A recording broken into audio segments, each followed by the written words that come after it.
Hola chicos, ¿cómo están? Espero que bien.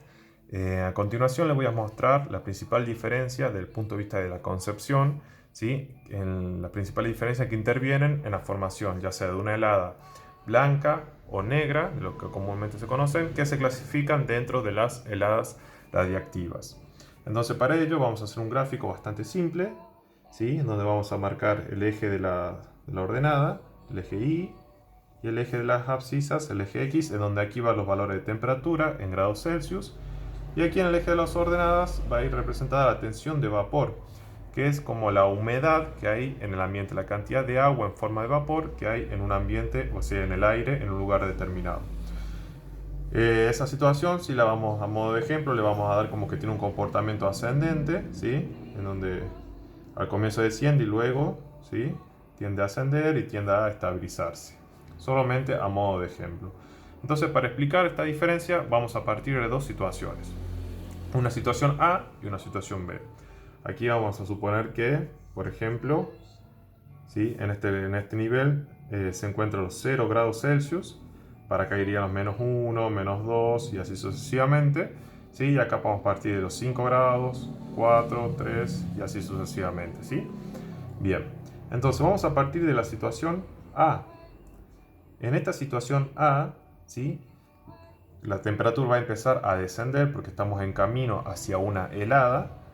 Entonces, a medida que la temperatura empieza a descender, se va de los 5 hacia abajo, ¿sí? Va a llegar a un punto a donde hay una cantidad de humedad en el ambiente suficiente, ¿sí? Para que esa humedad que se encuentra, esa agua que se encuentra en forma de vapor, al enfriarse pase al estado líquido, ¿sí? Es decir, que el agua va a pasar de un estado gaseoso a un estado líquido.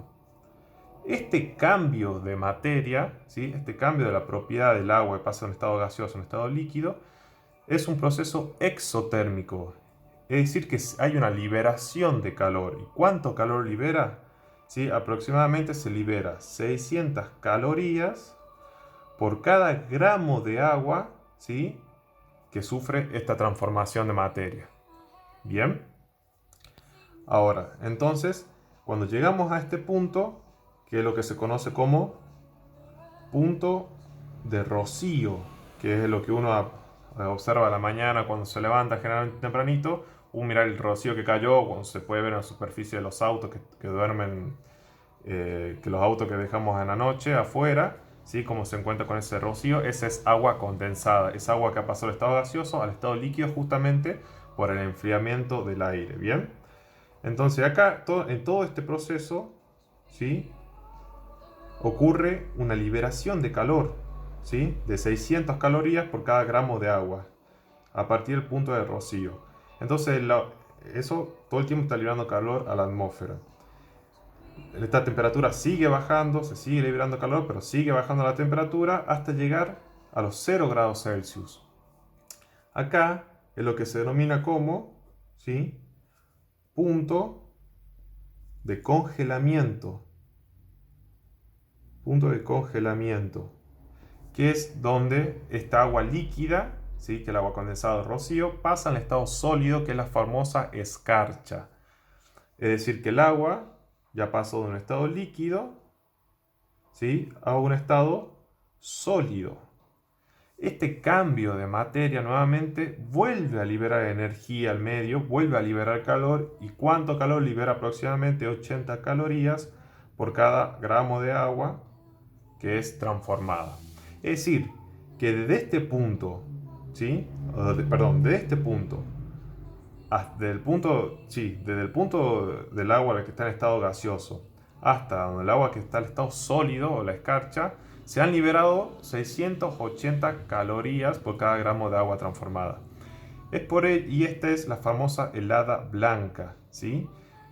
Este factor, este hecho de que haya humedad en el ambiente, esta liberación de calor que se produce, es lo que hace que las heladas blancas sean más tenues o menos o más leves que las heladas negras, ¿sí? Sean menos perjudicial para el cultivo, porque justamente hay un aporte de calor a los tejidos vegetales. Además, esa estructura, esa capa de hielo que se forma alrededor de los órganos vegetales, ya sea flores, frutos, lo que fuere, ¿sí? También hace un efecto de protección, ¿sí? Porque es como que la temperatura va a estar siempre rondando los 0 grados, ¿sí? No va a disminuir más allá de los 0 grados.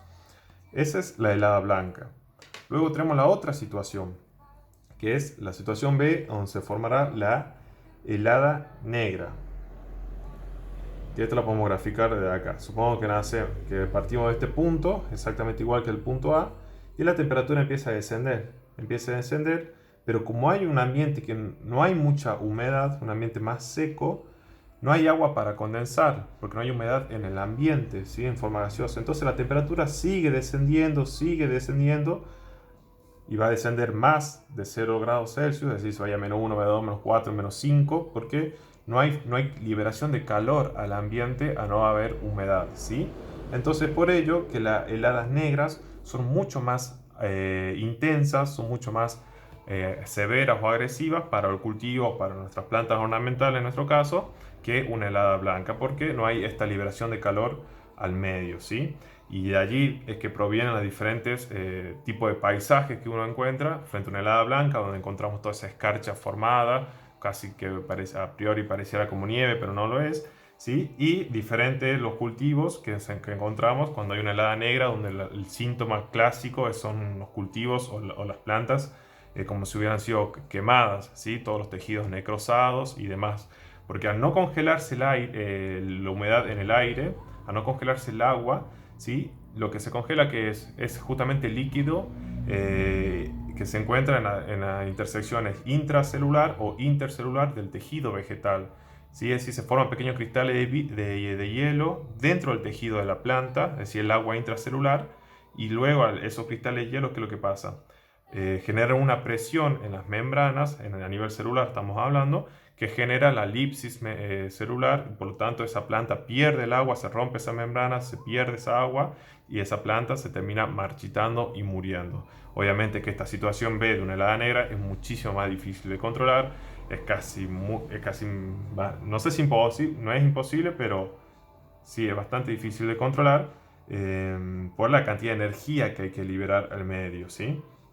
Así que es prácticamente casi imposible de controlar si uno no tiene ciertas estructuras de protección como invernaderos y demás, porque si para este método utilizar un método directo de lucha como calefactores y demás, es casi inviable la cantidad de combustible que hay que quemar para tratar de controlar esta situación. Así que si aquí la forma de controlar esto no es posible controlar, sí la podemos evitar recurriendo a las épocas de siembra, ¿sí? Tratando de escapar esta situación, de colocar variedades adecuadas, ¿sí? Variedades adecuadas y sobre todo tener, en el caso de que lo requeramos, la cuestión de la protección de cultivos con invernaderos muy bien adaptados y sofisticados para tal fin.